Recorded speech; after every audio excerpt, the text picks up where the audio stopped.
down to his last $500 and living out of his rusted station wagon after losing both his marriage and roofing business.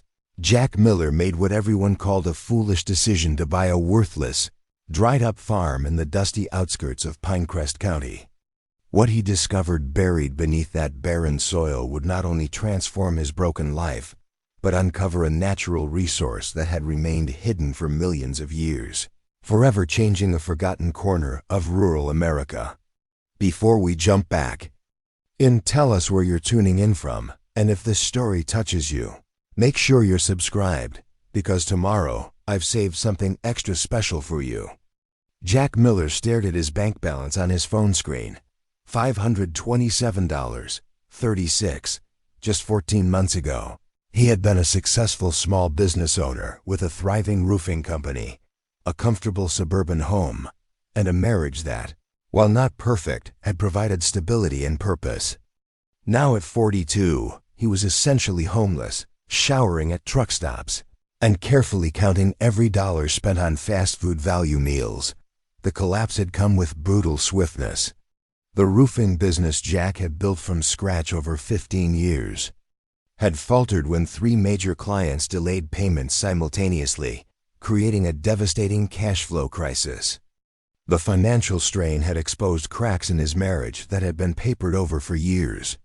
Melissa had filed for divorce within months, taking their teenage daughter Emma with her to her parents' spacious home in Colorado. "You need to face reality and move on," his brother Colin had told him during their last tense phone call. "Come stay with us in Michigan until you get back on your feet. It's not charity, it's family." But Jack couldn't bring himself to accept that offer.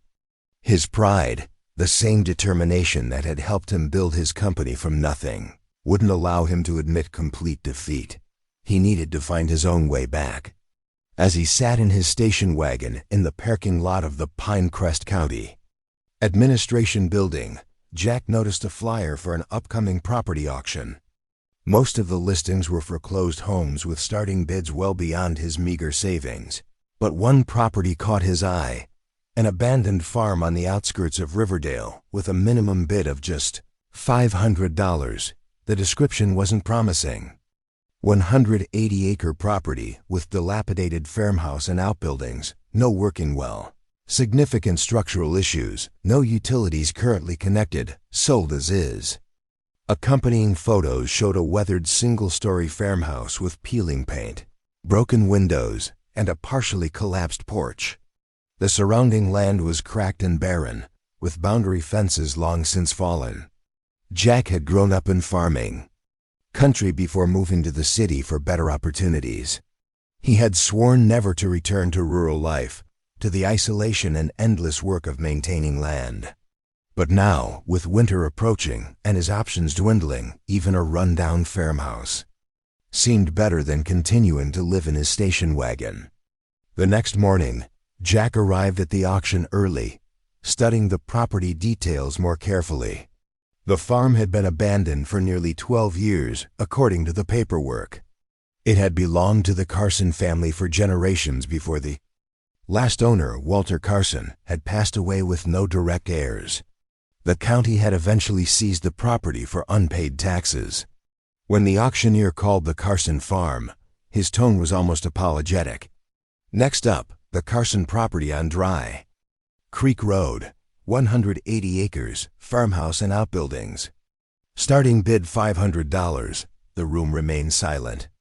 A few potential buyers exchanged glances, but no one raised their bid cards. "Anyone interested in this property? 180 acres, folks. That's less than $3 an acre." After an uncomfortable pause, Jack raised his bid card. $500, he called out, his voice sounding unnaturally loud in the quiet room. The auctioneer seemed surprised but quickly recovered. "I have $500. Do I hear $600? Jack scanned the room, half expecting someone to outbid him, but the silence continued. Going once, going twice. Sold to bidder number 29 for $500. Just like that, Jack Miller became a landowner again. As he signed the paperwork and transferred nearly all his remaining money, The county clerk gave him a curious look. "You know the Carson place has been sitting empty for years, right? Walter was the last of them. Folks around here say that land's cursed, nothing grows there anymore." "Curses don't scare me," Jack replied, trying to sound more confident than he felt. "Every piece of land has potential." "Well, this one's got more potential to break your heart than anything else," the clerk muttered, sliding a set of old-fashioned keys across the counter. "These probably don't even work anymore, but they came with the property file." As Jack drove the 15 miles to his new property, doubt began to creep in. What had he done? He knew roofing, not farming. And by all accounts, this wasn't even viable farmland anymore, just barren acres that hadn't produced crops in over a decade. He had no equipment, no seeds, no livestock, no plan beyond simply having a roof over his head. When he turned onto Dry Creek Road, the reality of his purchase hit him full force. The driveway was barely visible, marked only by 2 weathered fence posts that tilted at precarious angles. The farmhouse itself stood on a slight rise, silhouetted against the afternoon sky, looking even more desolate than in the photos. "Welcome home," Jack muttered to himself as he parked in front of the house. The front door was swollen with moisture and required a forceful push to open. Inside, the air was stale and heavy with dust. The floorboards creaked ominously beneath. His feet and cobwebs draped from the ceiling like ghostly curtains. What furniture remained was covered in sheets, now gray with years of accumulated dust. Preparing and narrating this story took us a lot of time, so if you are enjoying it, subscribe to our channel. It means a lot to us. Now back to the story. In what must have been the living room, a stone fireplace dominated one wall. The kitchen beyond contained an ancient gas stove and cabinets with doors hanging from rusted hinges. A narrow hallway led to 3 bedrooms with sagging floors and water-stained ceilings.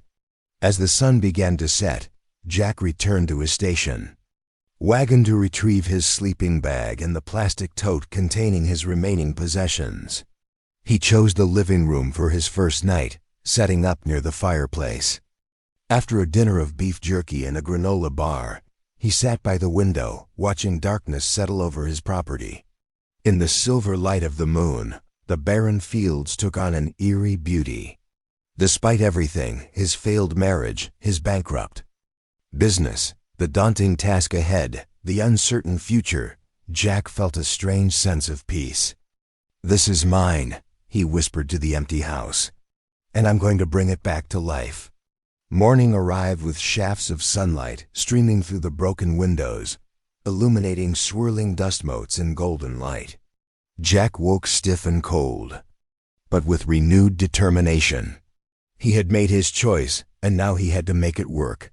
First, he needed to assess what he was dealing with. The house, while dilapidated, had a solid foundation. The roof needed significant work, but the main support beams appeared intact. With his construction background, Jack could evaluate the structural issues with a professional eye. The most immediate concerns were securing the roof before winter and finding a water source, since the property's well had apparently run dry years ago. Outside, he discovered an old hand pump that, after considerable effort, yielded nothing but a metallic groan. The barn, though sagging in places, could be stabilized. Several smaller outbuildings were beyond salvation, but their materials could be salvaged for repairs elsewhere. By midday, Jack had created a mental inventory of urgent repairs and a rough timeline for completing them. He would need supplies, which meant spending some of his dwindling funds, but his construction knowledge would save him from hiring help. As he explored the overgrown property further, Jack noticed something odd about the soil in certain areas. Unlike the cracked, barren ground that characterized most of the farm, there were patches where the earth seemed darker, almost damp, despite the fact that no rain had fallen in weeks. It was strange, but he filed the observation away, focusing instead on immediate survival needs. Jack spent the afternoon clearing debris from the farmhouse, removing rotted furniture, and sweeping out years of dust. In the kitchen, he discovered a trapdoor in the floor, likely leading to a root cellar. It was secured with a rusted padlock, which he made a note to deal with later.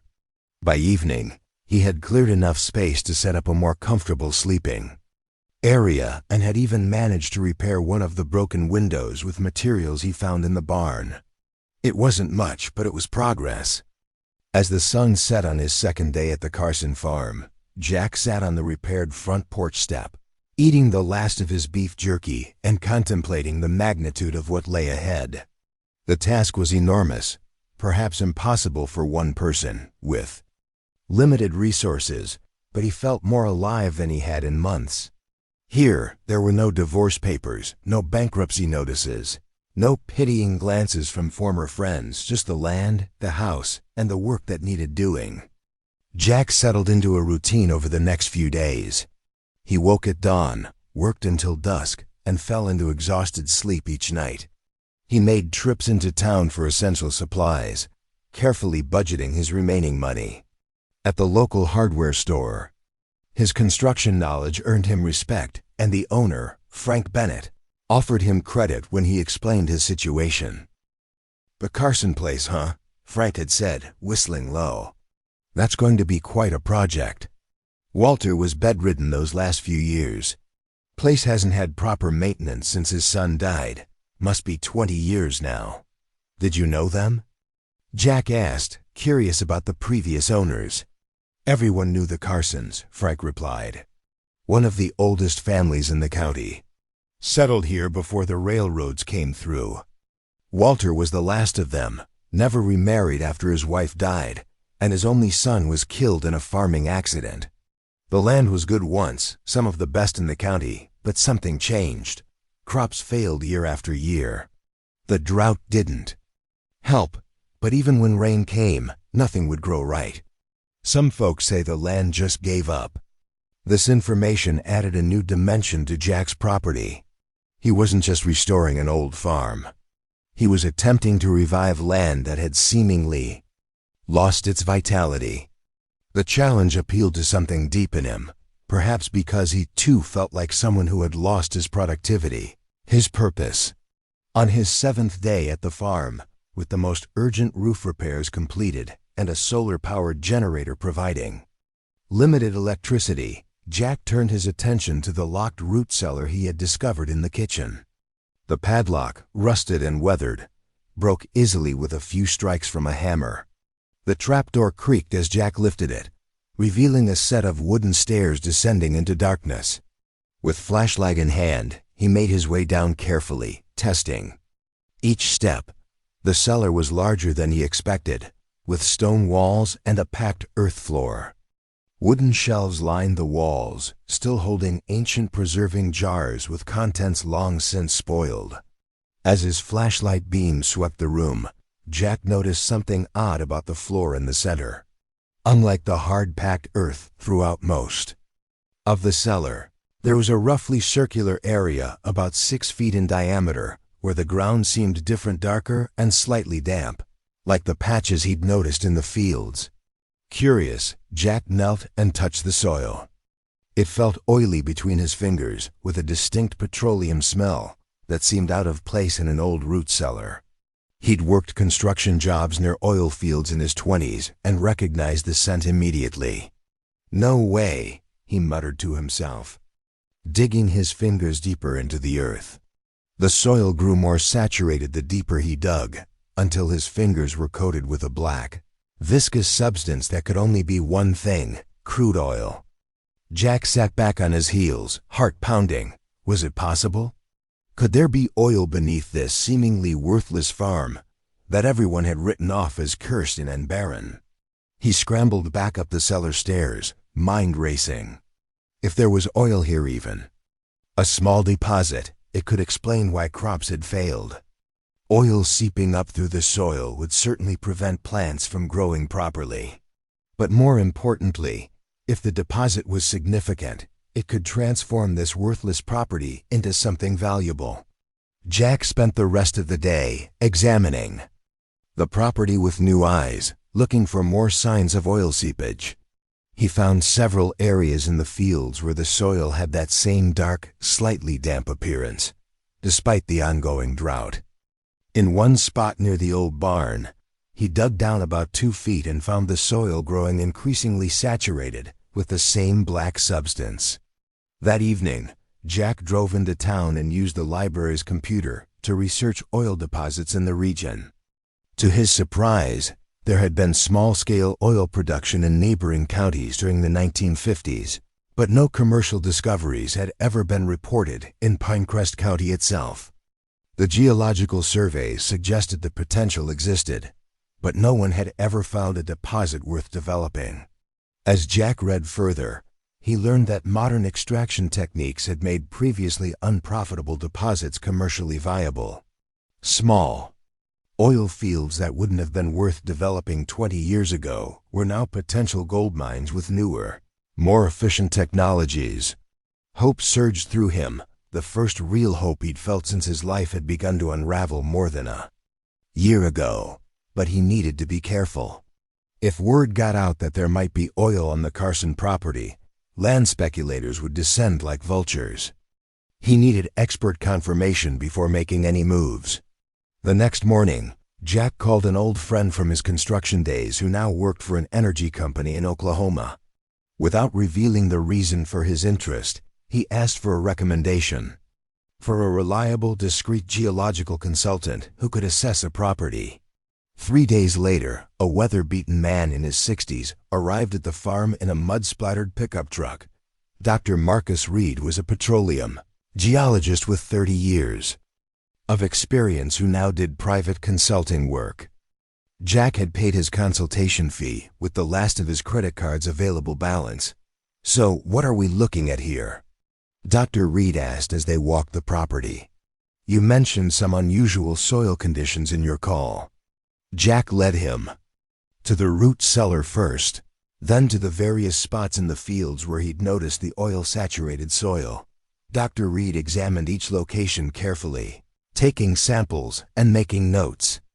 His expression remained neutral, but Jack noticed his interest growing as they covered more of the property. "You mind if I bring in some equipment tomorrow?" the geologist asked finally. "Need to take core samples to about 50 feet to get a better picture of what's happening underground." "That sounds expensive," Jack said hesitantly. Dr. Reed studied him for a moment. "Tell you what, I'll front the cost for the initial testing. If we find something promising, you can pay me back as part of a consulting agreement. If not, well, I've spent money on worse gambles." The next day, Dr. Reed returned with a small truck-mounted drilling rig and an assistant. They spent the entire day taking core samples from various locations across the property, focusing on the areas where the oil seepage was most evident. Jack watched anxiously as the samples were examined, cataloged, and sealed in containers for further testing. Dr. Reed remained noncommittal, refusing to speculate until he had more data. "I'll have preliminary results in about a week," he said as they packed up the equipment. "In the meantime, keep this quiet." Very quiet. The waiting was excruciating. Jack continued working on the farmhouse repairs, but his mind constantly returned to the possibility of oil beneath his feet. He found himself lying awake at night, alternating between wild dreams of wealth and pragmatic reminders that it was probably nothing significant, just a small seepage from a minor deposit not worth commercial development. 9 days after the core samples were taken, Dr. Reed's mud-splattered truck pulled up to the farmhouse again. The geologist's face was unreadable as he climbed out carrying a folder of documents. "Got the results," he said simply, following Jack into the house. At the kitchen table, Dr. Reed spread out several maps and charts. "I've been doing this for 3 decades, he began, "and I've learned to be cautious with my assessments. False hope doesn't do anybody any good." Jack nodded, bracing for disappointment. "That said," the geologist continued, "these core samples are some of the most promising I've seen in a small property assessment. You're sitting on what appears to be a significant oil deposit, what we call a dome structure, with excellent porosity in the reservoir rock. Preliminary estimates suggest recoverable reserves of several million barrels. Jack stared at him, unable to fully process what he was hearing. Several million barrels? What does that mean in value? Depends on oil prices, extraction, costs, and a dozen other variables, Dr. Reed cautioned. But at current prices, you're looking at a property value that could easily exceed $50 million. Possibly much more depending on what a full assessment reveals. The room seemed to spin around Jack. $50 million? From a worthless farm he'd purchased for $500 when he was at rock bottom? But here's where it gets complicated, Dr. Reed continued. You own the surface rights to this property, but I need to verify if you also own the mineral rights.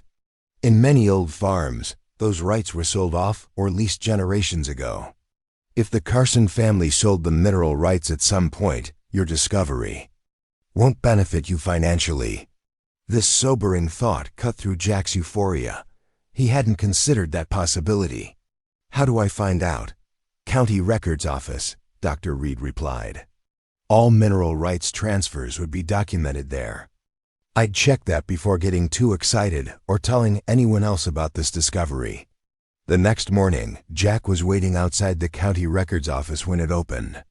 The clerk, a middle-aged woman named Martha, seemed surprised by his request to see all documentation related to mineral rights for the Carson property. That's an unusual request, she remarked as she searched the database. Not many people around here worry about mineral rights anymore. Not since the oil companies came through in the 50s and determined there wasn't enough worth drilling. 4. After nearly an hour of searching through both digital records and old paper files stored in the basement, Martha returned with a definitive answer. The mineral rights for the Carson property have never been separated from the land deed. She confirmed. Walter Carson's grandfather was approached by speculators in 1953, but refused to sell or lease the rights. The family maintained complete ownership through all subsequent generations. When you purchased the property at auction, you acquired both surface and mineral rights. Relief washed over Jack. The potential oil wealth was legally his. But now he faced a new challenge: how to proceed with development without being taken advantage of by larger, more experienced energy companies. Dr. Reed had advised him to keep the discovery quiet until he had secured proper legal representation and possibly partners who could help with the development costs.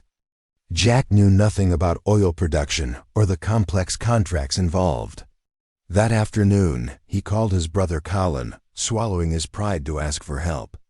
I need a good lawyer, Jack explained, careful not to reveal the reason over the phone. Someone who specializes in energy resources and contracts. Colin, surprised by the sudden contact after their last tense conversation, agreed to put him in touch with a former college roommate who now worked for a law firm specializing in energy resources. 2 days later, Jack met with attorney Stephanie Morgan in her office in the nearest city, 90 miles from the farm. After signing confidentiality agreements, he explained his situation and showed her Dr. Reed's preliminary reports. Stephanie listened carefully, occasionally making notes. When Jack finished, she leaned back in her chair with a thoughtful expression. If these assessments are accurate, and Dr. Reed has an excellent reputation, you're in an enviable but precarious position, she said. The major energy companies can be predatory when dealing with individual landowners, especially inexperienced ones. They'll offer what sounds like a lot of money up front, but structure deals that minimize your long-term profits. What would you recommend? Jack asked. First, we need an independent, comprehensive geological survey to confirm Dr. Reed's findings and provide more detailed estimates of the deposit's size and quality. That will strengthen your negotiating position tremendously. Then, instead of leasing to a single company, we could consider forming a small development corporation with you as the majority shareholder, bringing in strategic partners who have the expertise and equipment to develop the field properly. The strategy made sense to Jack, though the costs involved in the comprehensive survey would be substantial, far more than he could currently afford. "I can barely pay your consultation fee," he admitted. "The survey costs would be impossible." Right now, Stephanie considered this. There are investors who specialize in exactly this situation, funding the preliminary work in exchange for a percentage of future profits. "I know several who might be interested. Would you be open to that approach?" Jack agreed, and over the next 2 weeks, Stephanie arranged meetings with potential investors. 3 serious candidates emerged, each offering to fund the comprehensive survey in exchange for different percentage stakes in the potential development. Jack eventually selected an investor named Robert Thornton, a former petroleum engineer who had made his fortune in small oil field developments across the Midwest. Thornton offered the smallest percentage stake, 15%, but brought valuable technical expertise and industry connections that the others lacked. With Thornton's funding, a comprehensive survey began, involving more extensive drilling, seismic testing, and detailed analysis.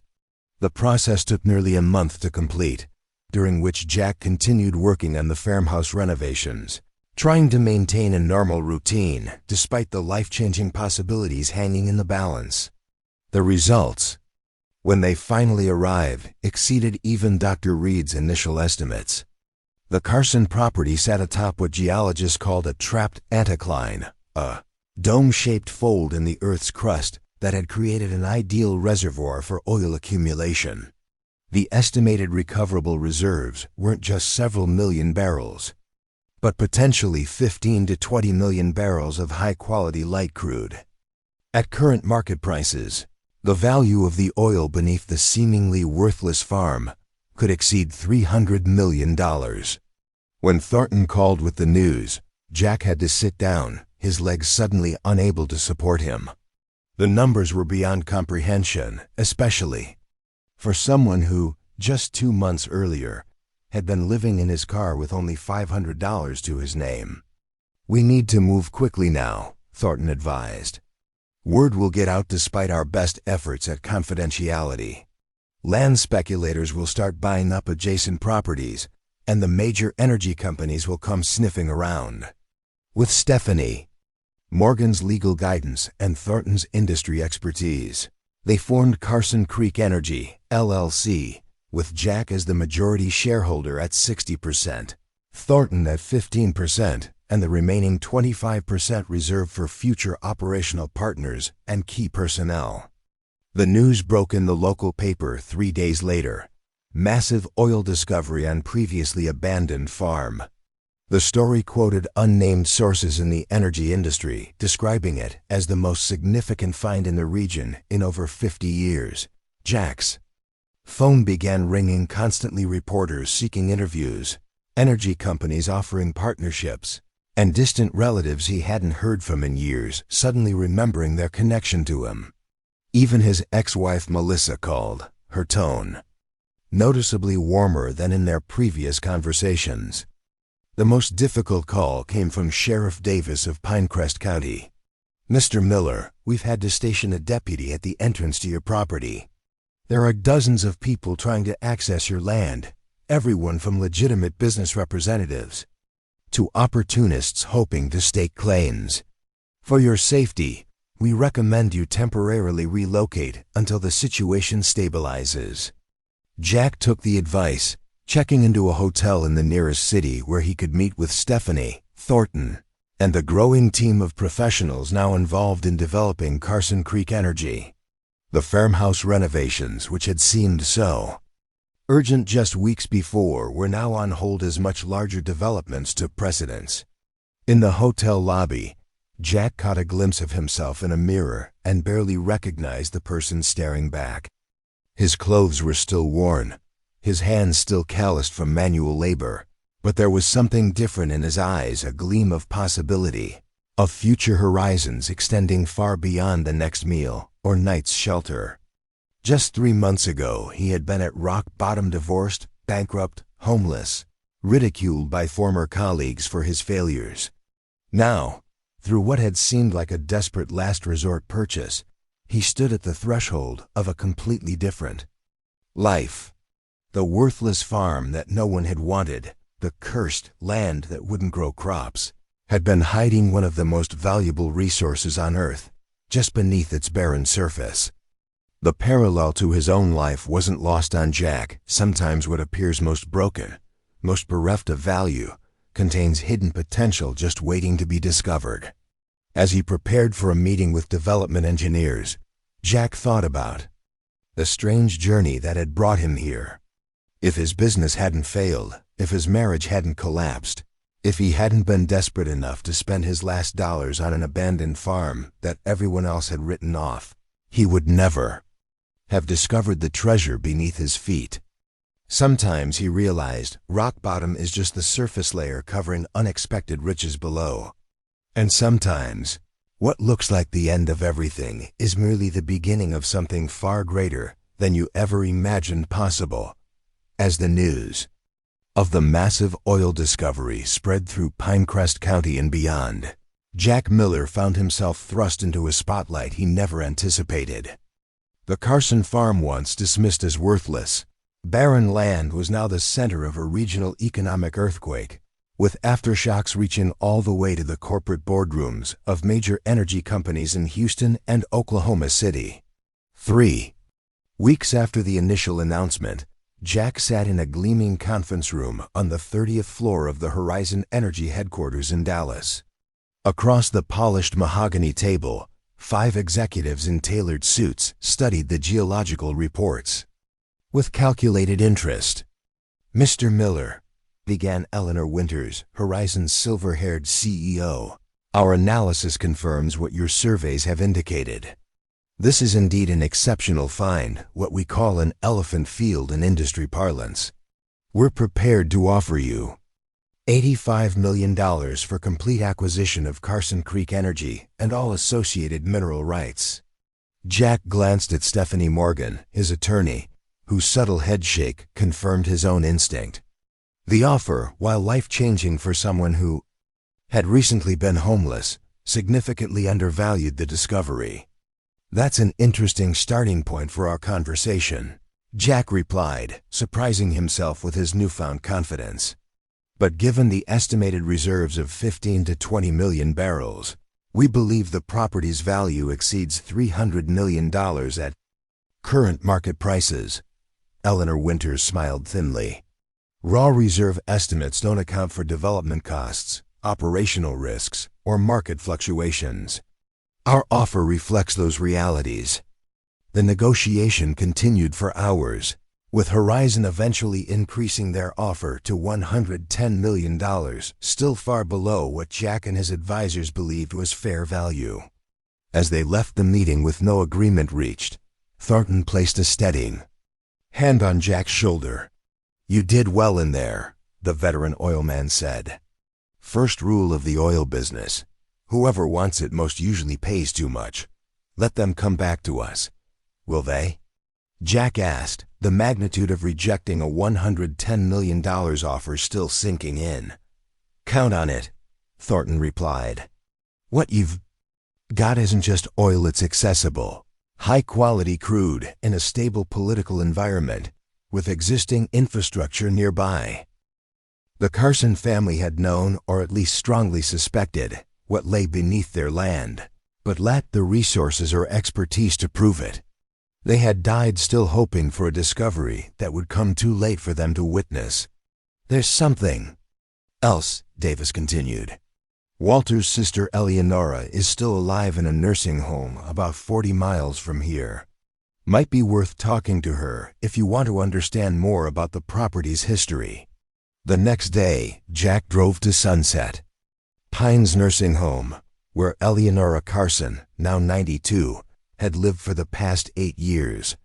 The facility administrator warned him that Miss Carson's memory came and went, but she had lucid periods, particularly in the mornings. He found Eleonora sitting in a sunroom, a tiny woman with bright, alert eyes that belied her frail appearance. When Jack introduced himself as the new owner of the Carson farm, those eyes widened with interest. "So you're the one who found Walter's oil," she said, her voice surprisingly strong. "Walter always said it was there. Our daddy said the same. 3 generations of Carsons knew that land was special, but nobody would listen." "I'm sorry they didn't live to see it confirmed," Jack said sincerely. Eleonora studied him. "Walter used to say, 'The right person will find it when the time is right.' I thought he was just being stubborn, refusing to sell the property even when he could barely afford his medications. But maybe he was right after all." She told Jack how her father had first suspected oil in the 1930s when a natural spring on the property began producing water with an oily sheen. How Walter had spent his life savings in the 1970s hiring a geologist whose preliminary assessment was promising but inconclusive. How James, Walter's son, had died in 1989 when his drilling equipment hit a pocket of natural gas associated with the oil deposit. After James died, Walter couldn't bear to sell, even though he had offers. He said it would be like selling James's legacy. So he held on, even when the taxes nearly took the place, even when the crops failed year after year as more oil seeped into the soil. Jack listened, mesmerized by this history that connected him to people he would never know, but whose perseverance had ultimately led to his incredible change of fortune. Walter would be pleased, Eleonora concluded. Not just about the oil being found, but about it happening after the big companies dismissed him as a foolish old man. He always said vindication would come someday. As Jack prepared to leave, Eleonora reached for his hand. "There's a box of Walter's papers in storage here. Nothing valuable, just his notes and journals about the farm. Would you want them? There's no one else who would care now." Jack accepted gratefully, and the facility administrator helped retrieve a small cardboard box from their storage room. Inside were dozens of notebooks filled with Walter's meticulous handwriting, daily observations about the property, records of failed crops, correspondence with reluctant geologists, and detailed maps marking spots where he had observed oil seepage. That evening, Jack pored over Walter's journals, struck by the parallels between their lives. Walter had faced ridicule and dismissal for his unwavering belief in the farm's potential. He had endured financial hardship rather than abandon his conviction. And like Jack, he had experienced profound personal loss, the death of his son, that had tested his resilience. The final entry, dated just weeks before Walter's death, read, "Land still won't grow corn worth a damn, but someday someone will understand why, and then everything will change. I may not see it, but I know it's coming." Jack was moved by Walter's prescience and persistence. The old man had died believing in potential that others couldn't see, holding fast to a truth that would be validated long after he was gone. The following week brought new developments. Meridian's initial drilling confirmed the field's potential, with the first test well producing at rates exceeding expectations. The company's stock rose 8% on the announcement, and industry publications began referring to the Carson Creek discovery as potentially the most significant inland find of the decade. With the technical aspects of development progressing smoothly, Jack turned his attention to personal matters. Using a portion of his signing bonus, he established a trust for Emma's education and future needs, regardless of whether their relationship improved.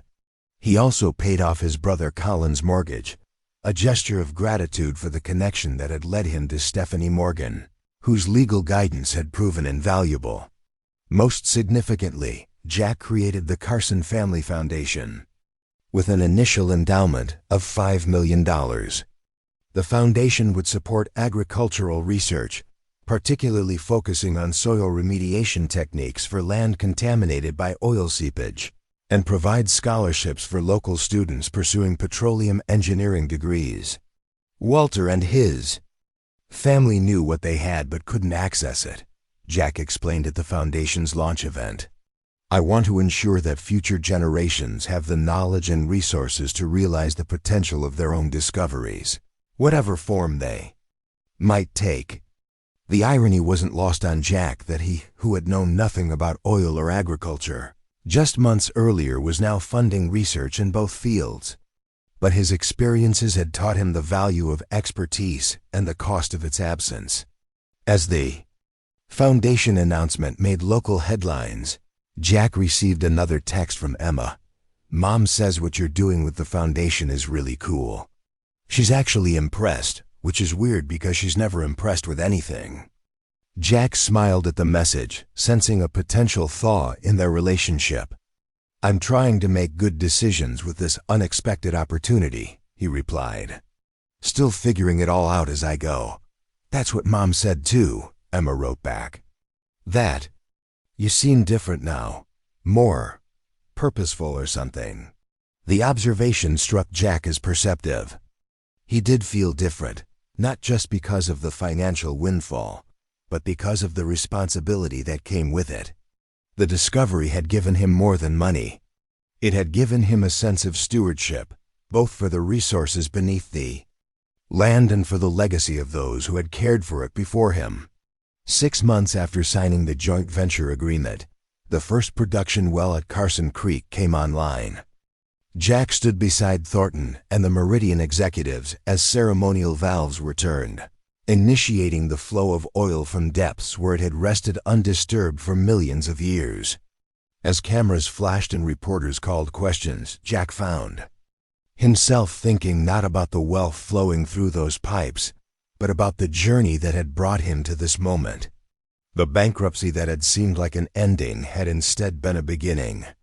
The divorce that had felt like failure had forced him to make desperate choices that led to unexpected opportunity. The purchase of a worthless farm had revealed treasures no one else had been willing to look for. Later that evening, after the media had departed and the executives had returned to their headquarters, Jack sat alone on the porch of the farmhouse, which he had decided to preserve in its original location, despite engineering recommendations to relocate it for easier field access. The setting sun cast long shadows across the property, now transformed by drilling equipment, storage tanks, and access roads. It looked nothing like the abandoned farm he had purchased, yet something essential remained, a sense of potential. Fulfilled, of promises kept across generations. Jack opened Walter Carson's final journal, rereading the entries he had come to know by heart. The old man's words seemed to speak across time. Value isn't always visible on the surface. Sometimes you have to dig deeper, believe longer, and wait for the right moment when what was hidden can finally emerge. The wisdom resonated with Jack's own experience. His life's lowest point, divorced, bankrupt, homeless, had positioned him to make the desperate decision that changed everything. Rock bottom had been the necessary foundation for his greatest discovery. As darkness settled over Carson Creek, Jack Miller, once ridiculed for buying a junk farm with his last dollars, watched the rhythmic movement of the pump jacks drawing wealth from depths that 3 generations of Carsons had believed in but never been able to reach. Sometimes, he reflected, our most valuable discoveries aren't just what we find beneath the surface, but what we learn about ourselves in the process of looking for it. 1 year after the first production well came online at Carson Creek, Jack Miller stood at the edge of his property, watching a fleet of tanker trucks depart with the day's oil production. The once barren farm had transformed into a bustling industrial operation, with 12 active wells producing over 10,000 barrels daily. The market value of Jack's 45% stake in Carson Creek Energy had grown to exceed $400 million, a figure that still seemed unreal to him despite the regular financial reports from his now extensive team of advisors. But success had brought complications he never anticipated when he purchased the abandoned property with his last $500. Environmental activists had established a small but persistent protest camp near the main road, concerned about potential groundwater contamination. Local residents had filed noise complaints about the 24-hour operations. Most pressingly, 3 lawsuits had been filed against Carson Creek Energy, one by distant Carson family relatives, claiming they deserved a portion of the proceeds. another by neighboring landowners alleging damage to their properties from increased traffic, and a third by a rival energy company disputing the boundaries of the mineral rights.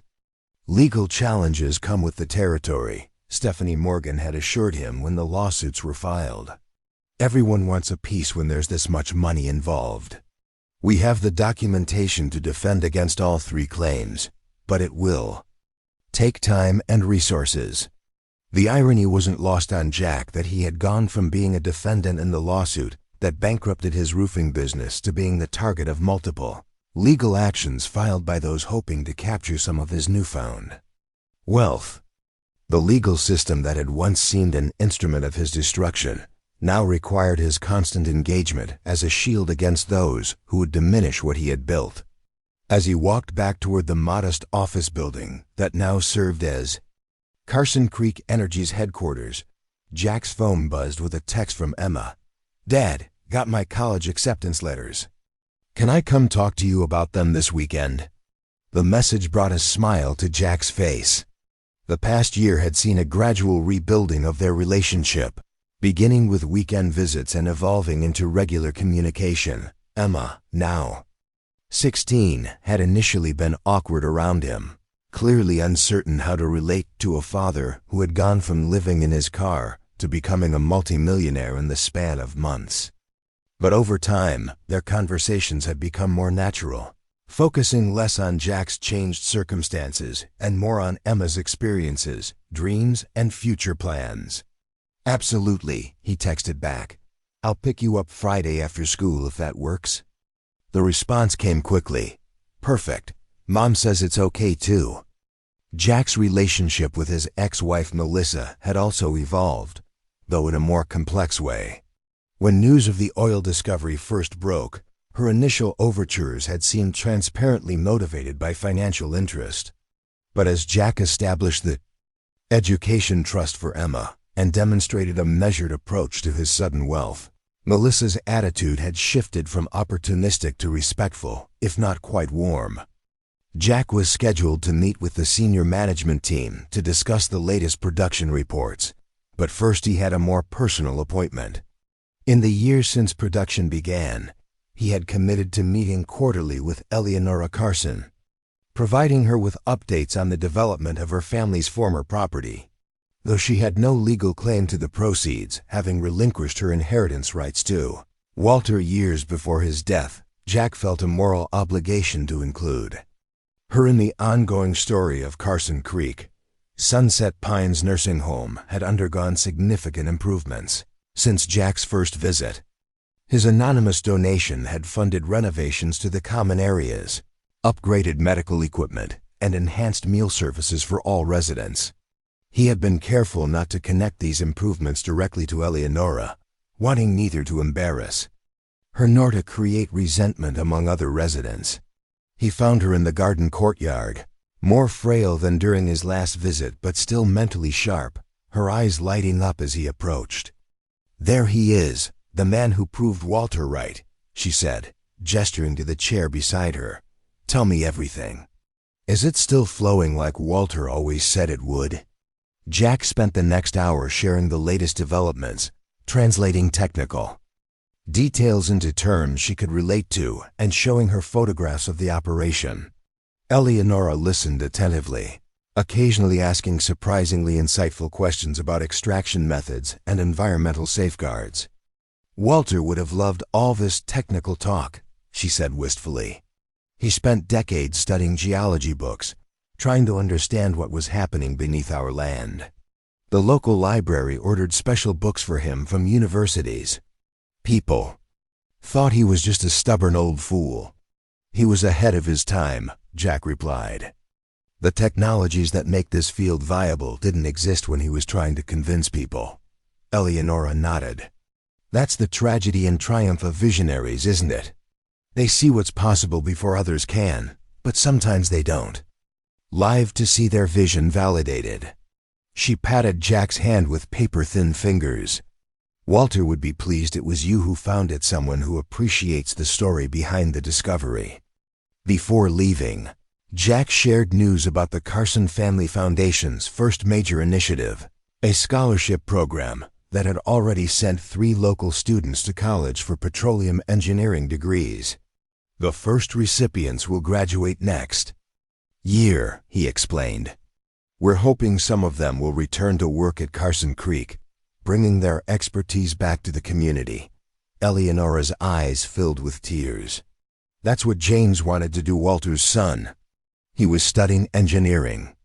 When he came home that summer and had the accident, he believed in the oil too, was determined to find a safe way to extract it. She composed herself with visible effort. You're giving other young people the chance he never had. That's a fine legacy, Jack. As Jack drove back to the office, he reflected on how his relationship with the Carson family history had become an unexpected anchor in his life. The journals Walter left behind, Eleonora's stories, and the land itself connected him to a narrative larger than his own, a story of perseverance across generations, of vision sustained despite ridicule, of belief in possibilities others couldn't see. The management meeting that afternoon focused on expansion plans. The success of the initial wells had confirmed the field's potential, and Meridian was proposing an accelerated development schedule that would double production within 18 months. The technical aspects look solid, reported Carlos Vega, the senior petroleum engineer Meridian had assigned to the project. We've analyzed the reservoir characteristics extensively, and the formation can sustain increased production without compromising long-term yield. What about the environmental concerns? Jack asked, thinking of the protest camp and the increasing media attention it was attracting. Will accelerated development increase potential risks? The question caused a momentary silence around the table. Jack had developed a reputation for prioritizing environmental considerations, sometimes to the frustration of his more profit-focused partners. We've designed enhanced containment systems that exceed regulatory requirements, Carlos answered. Carefully. The additional wells will use clustered pads to minimize surface disturbance, and we're implementing real-time monitoring systems for early detection of any issues. Jack nodded, but his expression remained thoughtful. I'd like to see a community engagement plan alongside the technical expansion. How we're addressing local concerns, what economic benefits will flow to Pinecrest County, how we're minimizing disruption to neighboring properties. The meeting concluded with action items for each department, including the development of the community engagement strategy Jack had requested. As the team dispersed, Thornton remained behind, his weathered face showing both amusement and admiration. You continue to surprise me, Jack, the veteran oilman said.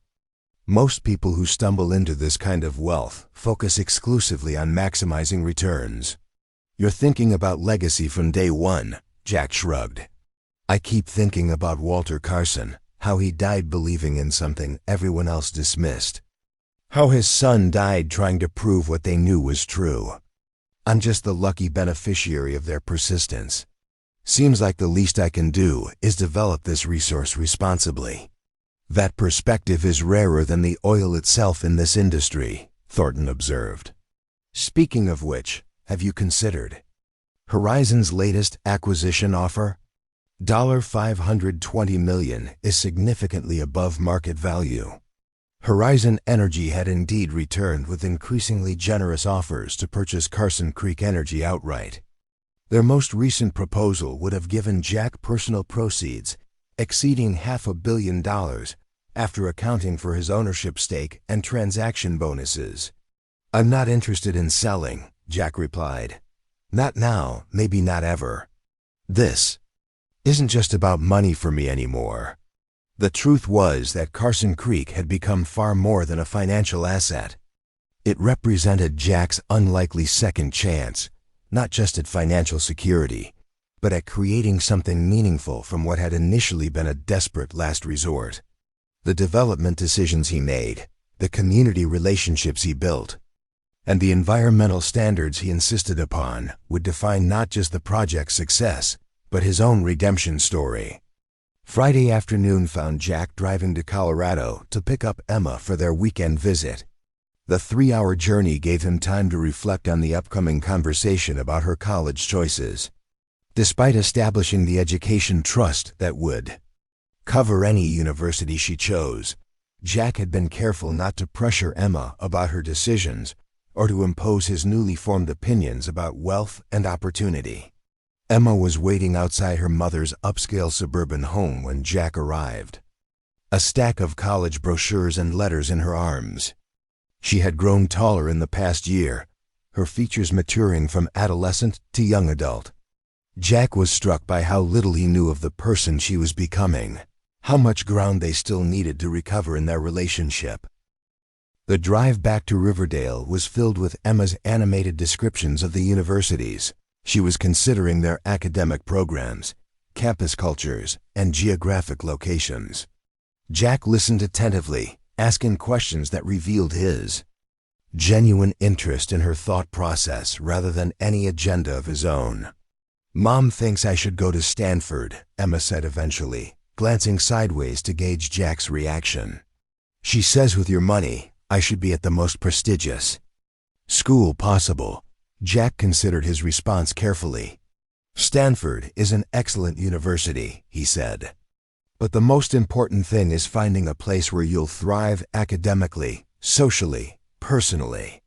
The name on the diploma matters less than what you learn and how you grow while earning it."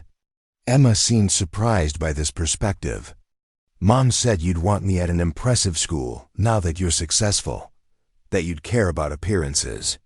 The comment stung, revealing how Melissa was still shaping Emma's perception of him, despite their improving relationship. "Your mom and I have different views on what success means," Jack said gently. "A year ago, I was living in my car, having lost everything. Now I have resources I never imagined. That kind of experience changes your perspective on what matters." They spent the weekend visiting the newly operational Carson Creek facility, where Emma showed unexpected interest in the technical aspects of oil production and exploring the small but growing town of Riverdale, which had been transformed by the economic activity generated by the oil field. On Sunday morning, over breakfast at Jack's modest home, he had resisted buying a mansion despite his wealth. Emma raised the question that had clearly been on her mind throughout the visit. "Dad, why do you still live like this when you could afford basically anything? Mom says it's weird that you're not enjoying your money more." Jack smiled, recognizing Melissa's familiar perspective in the question. "I am enjoying it," he said, "just not in the ways people might expect. I have everything I need here. What matters more to me is what we're building at Carson Creek, not just an oil production facility, but opportunities for people in this community, environmental standards that could influence the wider industry, research that might help other landowners identify resources on their properties." He paused, searching for words that might bridge the gap between his experience and his daughter's understanding. "When you lose everything, Emma, you realize how little of it you actually needed. And when you gain everything back unexpectedly, you have this rare chance to decide what really matters to you." Emma studied him with an expression that reminded Jack of her childhood concentration when solving puzzles. "I think I get it," she said finally. "It's like you're playing a different game now than the one Mom thinks you're playing." "That's a good way of putting it," Jack agreed. "And you get to decide which game makes sense for you, regardless of what either of your parents thinks." When Jack returned Emma to her mother's house that evening, Melissa was waiting in the driveway, her expression carefully neutral. She had maintained her polished appearance despite the divorce, but Jack noticed new tension lines around her eyes that spoke of her own struggles during their separation. "She can't stop talking about the oil operation," Melissa said after Emma had gone inside. "Apparently you've created quite an impression with all your talk about responsible development and community impact." "I wasn't trying to impress her," Jack replied honestly. "I was just sharing what I'm working on." Melissa studied him with the assessing gaze that had once been familiar during their marriage. "You've changed," she said finally. "And not just the obvious financial situation." There's something different about how you see things now, Jack nodded. Losing everything will do that. So will finding something that matters more than what you lost. I misjudged you, Melissa admitted. The words clearly difficult for her. When the business failed, I thought you had failed. I wanted to protect Emma from what I saw as weakness. I didn't consider that rebuilding from nothing might make you stronger. The acknowledgement surprised Jack. Melissa had never been one. To reconsider her judgments, let alone articulate those reconsiderations aloud. We're all works in progress, he offered, unwilling to reopen old wounds by dwelling on her abandonment during his darkest days. I'm just trying to make good decisions with this unexpected second chance. As he drove back to Riverdale that night, Jack reflected on the weekend's conversations. Emma was finding her own path, beginning to see beyond the simplified narratives of success and failure that had shaped her understanding of her parents' divorce. Melissa was reassessing her judgments, perhaps recognizing dimensions of character that hadn't been visible during their marriage. And Jack himself was continuing to evolve in his understanding of what wealth meant and how it should be wielded. The following week brought a new challenge. The environmental protesters who had established their camp near Carson Creek had attracted national media attention, with a cable news segment featuring dramatic footage of oil wells juxtaposed with the nearby agricultural land. The coverage, while factually misleading in several respects, had generated a wave of negative social media attention and calls for increased regulatory scrutiny. Rather than responding defensively, Jack made a surprising decision. He invited the protest leaders to meet him at the production facility, offering complete access and an opportunity to discuss their concerns directly. "Are you sure that's wise?" Stephanie Morgan asked when he informed her of the invitation. "These aren't reasonable people looking for compromise. They want to shut down all fossil fuel production, regardless of how responsibly it's conducted." "Probably," Jack agreed. "But ignoring them or dismissing them will only reinforce their narrative that we're another soulless corporation exploiting resources without concern for consequences. I want them to see what we're actually doing here, the safeguards we've implemented, the research we're funding, the community benefits we're creating." The meeting took place on a clear Tuesday morning. The protest leaders, a mixture of college students, retired teachers, and full-time activists, arrived with skeptical expressions and notebooks filled with pointed questions. Jack greeted them personally and led the tour himself, alongside Carlos Vega, who provided technical explanations of the environmental protection systems. "We've installed monitoring wells that exceed regulatory requirements by 300%. Jack explained as they observed the groundwater testing station. "Any change in water quality triggers an immediate alert and production shutdown. We're also funding independent testing by the State University's Environmental Science Department, with all results published publicly regardless of findings." The protest leaders remained largely silent during the tour, occasionally exchanging glances or making notes but offering little direct feedback. When they reached the research facility that Carson Creek Energy had established in partnership with the university, however, their questions began in earnest. "How can you justify continuing fossil fuel extraction when climate science clearly indicates we need to transition to renewable energy?" asked Diana Winters, a silver-haired former biology teacher who had emerged as the group's primary spokesperson. "I don't see it as an either or proposition," Jack replied. "We're using a portion of Carson Creek's profits to fund renewable energy research at the state university. The reality is that transition will take decades, not years. In the meantime, producing domestic oil under stringent environmental standards is preferable to importing it from countries with minimal regulations." The conversation continued for hours, moving from technical details to broader philosophical questions about resource extraction, community impact, and corporate responsibility. Jack answered each question directly, acknowledging legitimate concerns. while gently correcting factual misunderstandings about their specific operation. By late afternoon, when the group prepared to depart, the tension had noticeably decreased. While no minds had been completely changed, Deanna approached Jack privately as the others boarded their van. "You're not what we expected," she admitted. "Most executives won't even acknowledge our concerns, let alone engage with them directly."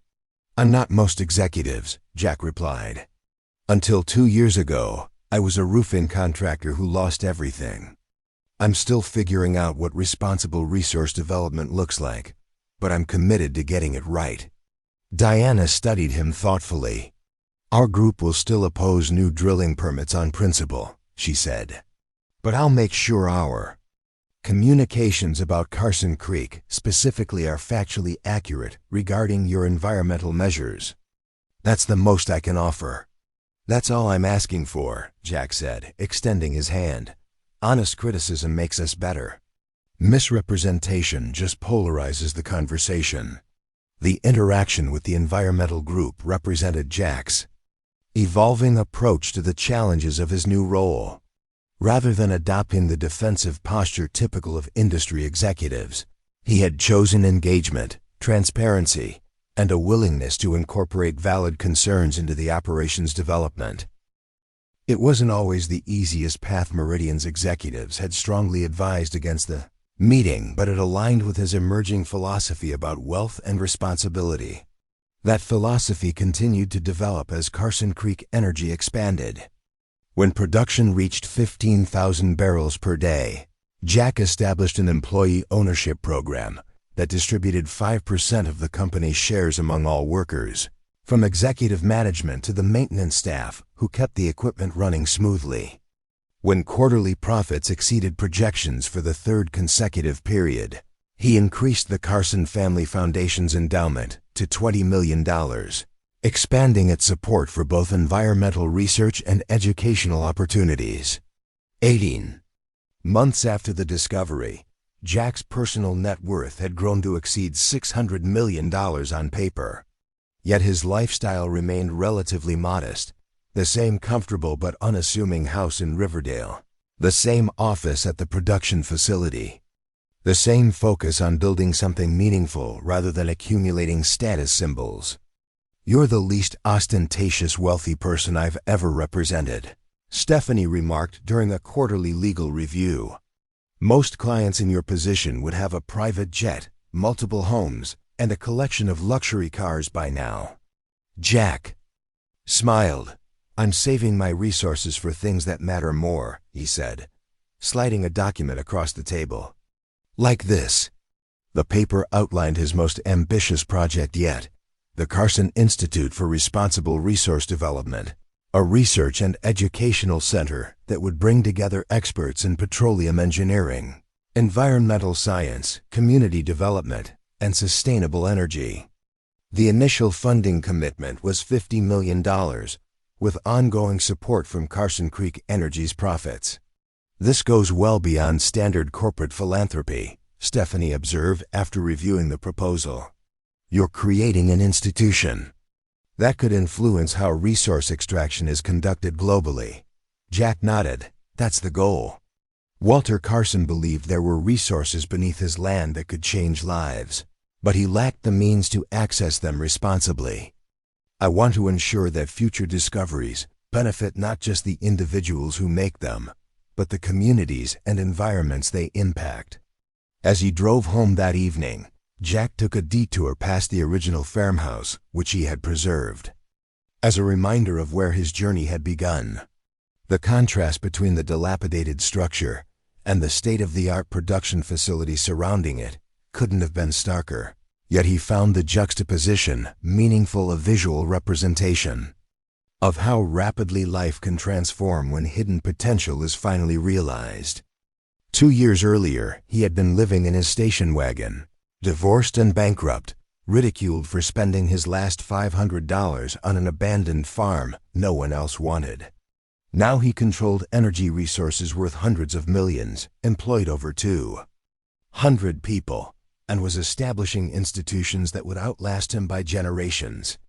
Yet as Jack stood in the fading light, watching the rhythmic movement of the pump jacks drawing wealth from depths Walter Carson had only dreamed of reaching, he recognized that the true value of his discovery wasn't measured in barrels or dollars. It was measured in the second chance it had given him, not just to rebuild financial security, but to define success on his own terms, to reconnect with his daughter, and to create meaning from what had initially been merely survival. The worthless farm that everyone had dismissed had contained treasures beyond imagination. And Jack Miller, the divorced dad who had been ridiculed for his desperate purchase, had found not just oil beneath that barren soil, but the rarest resource of all, the opportunity to transform failure into purpose, ridicule into respect, and rock bottom into the foundation for a legacy that would continue flowing long after the last barrel of oil was extracted from Carson Creek. 5 years had passed since Jack Miller purchased the abandoned Carson farm with his last $500. The once barren property now stood as the centerpiece of one of the most productive independent oil operations in the American Southwest. Carson Creek Energy had expanded to encompass 28 active wells producing over 30,000 barrels daily, with proven reserves still exceeding 12 million barrels. The market valuation of the company had reached $1.2 billion, transforming Jack from a homeless divorce into one of the region's wealthiest individuals. On a crisp autumn morning, Jack stood on the observation platform overlooking the operation, watching workers move with practiced efficiency between wellheads and processing facilities. A decade ago, he couldn't have identified a single piece of the equipment before him. Now he understood not just its function, but the complex geology and engineering principles that made the entire operation possible. "Quite a view, isn't it?" said a familiar voice behind him. Jack turned to see Dr. Marcus Reed, the petroleum geologist whose initial assessment had confirmed the oil discovery. Now in his 70s, Reed served as senior advisor to the Carson Institute, the research organization Jack had founded 3 years earlier. "I was just thinking about how much has changed," Jack replied. "Not just the property, but everything." Reed nodded, his weathered face creasing into a smile. "When I took those first core samples, I knew we'd found something significant. But I never imagined all this." He gestured toward the gleaming research center on the property's eastern edge, where scientists and engineers from around the world now collaborated on innovations in responsible resource extraction. "The quarterly research symposium starts in an hour," Reed reminded him. "This session's focusing on the new microbiological remediation techniques your team has been developing. Quite revolutionary, according to the preliminary data." Jack checked his watch. "I'll be there. Just wanted a moment to take it all in before the day gets busy." As Reed departed, Jack remained on the platform, reflecting on the journey that had brought him here. The past 5 years had been transformative, not just financially, but in every dimension of his life. The desperate man who had purchased an abandoned farm as a last resort had discovered more than oil beneath that barren soil. He had found purpose, perspective, and a platform for positive impact that extended far beyond his personal circumstances. The Carson Institute for Responsible Resource Development had become Jack's primary focus over the past 3 years. Housed in a state-of-the-art facility built on the eastern portion of the original property, the Institute brought together experts from diverse fields: petroleum engineering, environmental science, community development, sustainable energy, and economic policy. Their mission transcended the typical corporate research center. Rather than focusing solely on extraction efficiency, they pursued integrated approaches that balanced resource development with environmental protection and community benefit. The Institute's initial breakthrough had come 2 years earlier with the development of a water recycling system that reduced freshwater consumption in oil production by 85% while eliminating contaminated wastewater discharge. The technology, which Jack had insisted on making available through open-source licensing rather than proprietary patents, was now being implemented at extraction sites across 4 continents. More recently, the Institute's microbiological team had pioneered a bacterial remediation process that accelerated the restoration of soil affected by oil seepage, a direct extension of Jack's early observations about the Carson farm's inability to support crops. The process, still in advanced testing, promised to transform how extraction companies manage their environmental footprint, potentially converting former oil fields into productive agricultural land within years rather than decades. Jack made his way down from the observation platform and toward the Institute's conference center, where attendees were gathering for the quarterly symposium. The event had grown from a small internal research review to an internationally recognized forum, attracting participants from major energy companies, environmental organizations, regulatory agencies, and academic institutions. As he entered the lobby, Jack was greeted by Emma, now 21 and serving as the Institute's communications coordinator during her gap year before graduate school. After completing her undergraduate degree in environmental science with a minor in business, she had asked to join the Institute to gain practical experience at the intersection of resource development and sustainability, the very balance her father had been working to achieve since the oil discovery. "The press contingent is larger than expected," Emma reported, handing him the final agenda. That article in Sustainable Energy Monthly generated a lot of interest in the microbiological research. Dr. Patel is prepared to handle the technical questions, but they'll want your perspective on the broader implications for industry adoption. Jack smiled at his daughter's professional efficiency. Their relationship had evolved dramatically over the years, moving from the awkward reconnection after his financial recovery to a genuine partnership based on shared values and complementary strengths. Emma had inherited his practical problem-solving ability but combined it with her mother's polish and strategic thinking, powerful combination that made her an invaluable addition to the team despite her youth. "Thanks for the heads up," Jack replied. "How's the university delegation looking?" 7 institutions represented, including 2 international. The Stanford team is particularly interested in collaborating on the next phase of the remediation research.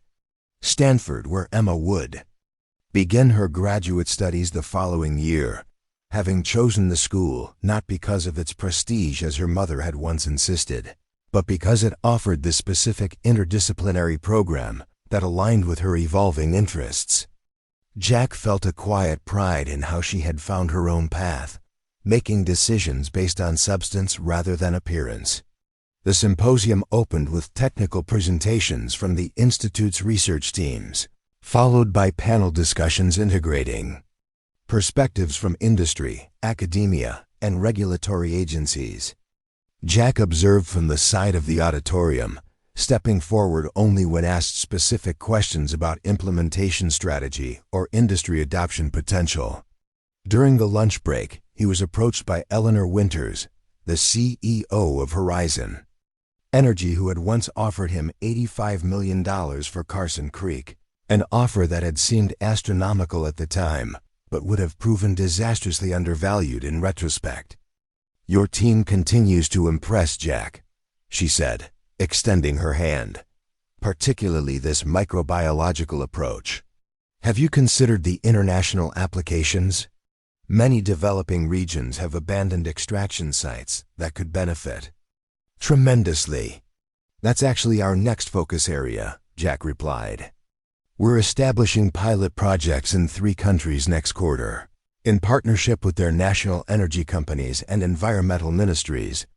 Eleanor nodded approvingly. "You've created something quite remarkable here, not just a successful energy company, but an institution that's changing how the entire industry approaches its environmental responsibilities." She paused, studying him with the shrewd assessment that had made her one of the industry's most successful executives. "And to think we once thought you were just a lucky amateur who stumbled onto a good deposit." Jack smiled at the characterization, which wasn't entirely inaccurate. Luck definitely played a role, he acknowledged. But what matters is what you build with the opportunities luck provides. As the afternoon sessions began, Jack slipped away briefly to visit another part of the property, one that few visitors to the high-tech institute ever saw. The original farmhouse still stood where he had first found it, deliberately preserved in its weathered condition. Inside, he had created a small museum documenting both the property's history and his own unlikely journey. Walter Carson's journals occupied a central display case, their pages chronicling decades of belief in the potential beneath the farm's surface. Photographs showed the property's transformation from abandoned homestead to modern energy production facility. A timeline traced the parallel developments in Jack's life and the Carson Creek operation, from bankruptcy to billion-dollar valuation, from desperate purchase to deliberate purpose. Jack often brought new employees to this modest museum, using it to orient them not just to the company's history, but to its underlying philosophy, that value isn't always visible on the surface, that persistence in the face of ridicule may eventually be vindicated, and that second chances, when they come, should be used to create meaning beyond mere financial recovery. Today, however, he came alone, needing a moment of perspective amid the day's activities. As he studied the display of his early days on the property, the sleeping bag on the floor, the hand-repaired windows, the first soil samples showing oil saturation, he was struck by how distant that desperate period now seemed, yet how formative it remained in his approach to wealth and responsibility. A soft knock at the door interrupted his reflections. Sarah Chun, the Institute's executive director, stood in the doorway. "Thought I might find you here," she said, her voice gentle with understanding. "You always seem to visit the museum when big announcements are pending." Jack smiled ruefully. Sarah knew him well after 3 years of close collaboration, building the Institute from concept to reality. A brilliant environmental scientist with an MBA and diplomatic experience, she had been his most important hire, the person who translated his vision into actionable strategy and built the operational infrastructure to support it. "Am I that predictable?" he asked. "Only to those paying attention," she replied, entering the room. "The EPA representatives are ready for the private briefing whenever you are. They're particularly interested in the regulatory framework recommendations accompanying the technical research." The Environmental Protection Agency had become an important partner in the Institute's work, recognizing that industry-led innovation could complement regulatory approaches in addressing extraction-related environmental challenges. Today's private briefing would cover not just the microbiological remediation techniques, but also proposed policy frameworks that could accelerate their adoption across the industry. "I'll be right there," Jack assured her, taking a final look around the museum. "Just needed to remember where all this started." Sarah nodded, understanding the reference not just to the physical property, but to the perspective Jack had gained through his experiences. "The contrast is what makes this place special," she observed. "Most wealthy individuals try to erase their past struggles. You've preserved yours as the foundation of everything that followed." The afternoon continued with specialized briefings and technical demonstrations, culminating in the announcement of the Institute's most ambitious initiative yet, the Global Remediation Partnership, a collaborative effort bringing together energy companies, environmental organizations, government agencies, and academic institutions to address the environmental legacy of oil extraction worldwide. The initial funding commitment of $100 million, half from Carson Creek Energy and half from consortium partners, would support pilot projects in 12 countries, adapting the Institute's breakthrough technologies to diverse geological and ecological contexts. Jack had worked for 18 months to build the coalition, navigating competing interests and historical antagonisms to create a framework for collaborative progress. As he presented the initiative to the assembled participants, Jack emphasized that the partnership transcended traditional corporate social responsibility. This isn't about offsetting damage or improving public relations, he explained. It's about fundamentally rethinking the relationship between resource extraction, environmental stewardship, and community development. The technologies we've developed here prove that these objectives can be aligned rather than opposed. The announcement generated immediate media attention, with industry publications and environmental organizations alike recognizing the potential significance of the initiative. By evening, when the day's formal activities concluded, Jack was exhausted but satisfied. The vision he had been building since those early days in the abandoned farmhouse was taking shape on a scale he could never have imagined when he purchased the property with his last $500. As the participants departed, Jack found himself standing beside the original hand pump, where he had first noticed the oil-saturated soil that changed everything. Emma joined him, having completed her communications responsibilities for the day. "Quite a journey from when you were living in your car, huh, Dad?" she said, linking her arm through his. Jack smiled at his daughter, struck by how her perspective on his lowest point had evolved from embarrassment to admiration as she matured. "Sometimes I still can't believe it all started here," he admitted, "with a desperate decision nobody else thought made sense." "Mom told me something interesting last week," Emma said. "She said watching your journey taught her that she'd been measuring success all wrong, that she'd been focused on appearances rather than substance." This was surprising coming from Melissa, who had always prioritized status and external validation.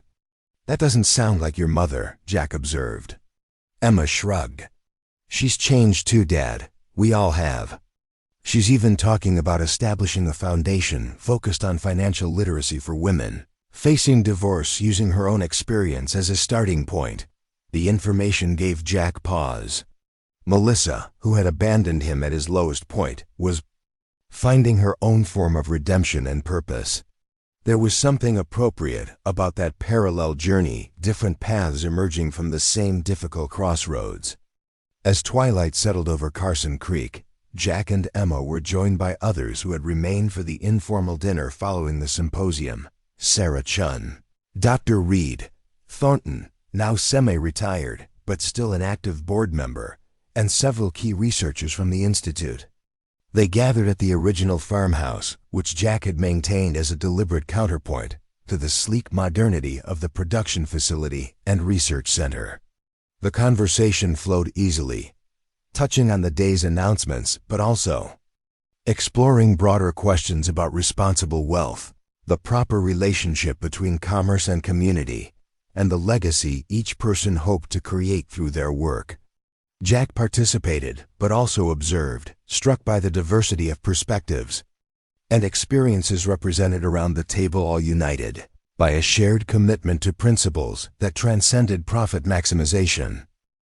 "I understand you need me to revise the text to make it compatible with CapCut AI voice. I'll simplify the language while preserving the meaning and emotional impact of the passage. Here's the revised version." His phone buzzed with a text message from Eleonora Carson's granddaughter. "Grandmother wanted you to know she saw the announcement on TV today. She said, Walter was right about the oil, and Jack was right about what to do with it. She's very proud." The message touched Jack deeply. Eleonora, now 97, had become an important link to the property's history and reminded him of the people who believed in its potential before he arrived. Her approval meant more to him than praise from financial experts or industry awards. Eleonora understood what many others missed. Jack's biggest achievement wasn't the money he made, but the purpose he found. The oil under Carson Farm provided money, but Jack provided the vision for how that money could serve something bigger than getting rich. The next morning brought another big milestone. After months of talks, Carson Creek Energy had gone public, with shares trading on the New York Stock Exchange for the first time. Jack had avoided this step for years, worried that public ownership would push the company toward quick profits instead of long-term responsibility. But the carefully planned offering included rules that protected the company's approach to financial, environmental, and social goals. Jack chose not to attend the traditional bell-ringing ceremony, preferring to watch the market opening from Carson Creek. As trading began, the share price quickly rose 12% above the starting level, showing strong investor trust in both the company's oil reserves and how it was managed. The successful IPO increased Jack's paper wealth to nearly $1 billion, an unbelievable amount for someone who once counted pennies for fast food meals. But as he had learned over the past 5 years, the true value of wealth isn't in having it but in using it for meaningful purposes. That belief had guided his major decisions since the discovery, from starting the Carson Family Foundation to funding the Institute, from giving employees ownership stakes to launching the Global Remediation Partnership. Each project showed his growing understanding that wealth brings not just opportunity, but obligation, not just privilege, but responsibility. Later that day, Jack drove to Sunset Pines to visit Eleonora, bringing photos of the previous day's event and samples of the clean soil that the Institute's process had restored for farming. Though physically weak, Eleonora remained mentally sharp, still interested in Carson Creek's progress. "Walter always said the oil could be a blessing if handled right," she remarked as Jack explained the cleaning process. "Most people just saw dollar signs, but he knew it was about taking care of things, not just owning them." "I wish I could have met him," Jack said honestly. "Everything I've learned about him makes me think we would have understood each other." Eleonora smiled. "I think you've known him through his land, through his journals, through the vision he believed in but couldn't make happen himself. Some connections go beyond meeting in person." Her words resonated with Jack, who had indeed felt connected to Walter Carson through the journals, the property, and the vision they shared across time. Though separated by decades, they had both seen potential where others saw only worthlessness, kept going despite mockery, and believed in possibilities beyond their current situation. "There's something I've been wanting to ask you," Jack said, reaching into his pocket. "I found this photo in one of the journals, but there's no name on it." He handed Eleonora a faded picture showing a young man standing proudly beside drilling equipment, his face showing determination and hope. Eleonora's eyes filled with tears as she looked at the photo.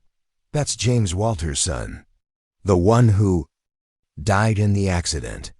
This must have been taken just days before." She took a moment to compose herself.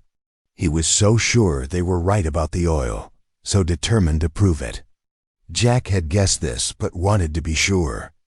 "I've been thinking about creating a scholarship in his name," he explained, "for local students studying petroleum engineering, focusing on safety improvements. It seems right that his story should be part of what we're building here." "He would have liked that," Eleonora said softly. "Being remembered not just for how he died, but for what he believed in." Driving back to Carson Creek, Jack thought about the connected stories that had brought him to this point. Walter's steady belief, James's tragic effort, Eleonora's faithful witness, and his own desperate purchase that finally revealed what the Carson family had known all along. Each part of the story had been needed to create what now existed. At the property, Jack found Emma waiting with Sarah Chun, both looking like they had important news. "The Global Remediation Partnership has its first big breakthrough," Emma announced right away. "The Nigerian test project has successfully restored farming plots in just 6 months, half the time we expected. The Ministry of Environment has already asked to expand to 3 more sites." The news was significant, proving that the Institute's methods could work not just in labs or at Carson Creek, but in different environments with different soil types. "This could change everything," Sarah added. "If these results can be repeated at the other test sites, we're looking at a whole new approach to restoring land after oil extraction worldwide." Jack took in the information, understanding its Importance not just for the Institute's research, but for communities worldwide affected by oil drilling. The technologies developed at Carson Creek, starting from his desperate purchase of an abandoned farm, could potentially restore millions of acres globally. That evening, as he often did on important days, Jack drove to the small hill overlooking all of Carson Creek.